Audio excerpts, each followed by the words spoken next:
Le Figaro fête ses 200 ans. Du 14 au 16 janvier, Le Figaro retracera 2 siècles d'histoire à travers une exposition exceptionnelle sous la nef du Grand Palais. Archives, images inédites, débats et émissions spéciales. Le Figaro, 200 ans de liberté. Un événement unique, gratuit et ouvert à tous. Programmes et réservations sur lefigaro.fr. L'éditorial du Figaro. Budget au Sénat, fini la comédie par Yves Tréhard. La discussion budgétaire devait marquer, disait-on, le renouveau du parlementarisme à la française. Il ne fallait pas être grand clerc pour savoir que ce serait une vaste plaisanterie. Sans surprise, la partie recettes a été rejetée à l'unanimité, moins une voix, ce qui est inédit. Ces longues semaines de débats enfiévrés au Palais Bourbon auront donc été inutiles. Et heureusement, dans un sens. Elles n'ont servi qu'à permettre à des députés de se faire un nom en inventant une taxe. Avec, chevillé au corps, cette obsession française, comment faire cracher davantage les riches?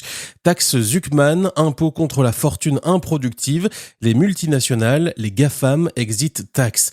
Les missiles arrivaient de tous côtés, surtout de la gauche, à tel point qu'il a semblé préférable d'interdire l'alcool à la buvette de l'Assemblée. Au total, ces horreurs fiscales auraient lesté la facture des prélèvements obligatoires de 40 milliards d'euros. Tout cela a donné une piètre image des députés qui n'en avaient pas besoin. Triste spectacle que de voir la vie politique s'égarer ainsi, à 1000 lieues des missions que devraient assurer ces responsables des préoccupations des Français et de l'économie réelle. Cette comédie a été jouée en toute connaissance de cause. Premier ministre en tête, on fait peur actuellement à une partie du pays avec des taxes qui n'auront jamais d'application parce qu'elles ne sont pas constitutionnelles, a avoué Sébastien Lecornu devant des patrons inquiets. Oubliez les amendements les plus farfelus, c'est donc le projet de loi de finances initiale qui arrive ce mardi au Sénat. Une copie plus raisonnable en dépit de certaines incongruités. Majoritaire et unie au Palais du Luxembourg, la droite devrait remettre les choses à l'endroit après le hold-up démocratique opéré par le PS à l'Assemblée, selon la formule de Bruno Retailleau. Souhaitons que l'ex-sénateur Lecornu entende les conseils de ses anciens pairs. Pour autant, la comédie pourrait n'être pas finie car les sénateurs n'ont pas le dernier mot. Il n'est pas sûr que la France dispose d'un budget à la fin de l'année. L'hypothèse d'une loi spéciale pour reconduire provisoirement l'actuel l'année prochaine se profile. Comme l'an passé, on n'arrête plus la France immobile.